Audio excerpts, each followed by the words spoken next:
So this pocket right here in the front is definitely a little bit deeper and is definitely a little bit tender to the patient.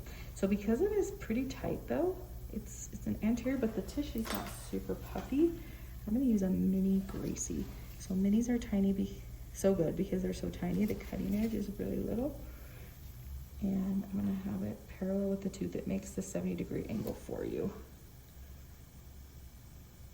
A little pressure. I'm gonna try not to poke them on the same tooth. I don't cut myself.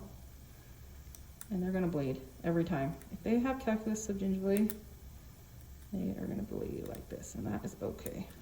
That means there's a sign of infection. Let's get that out so they can heal. Now into the mesial, I'm gonna scoot to 9.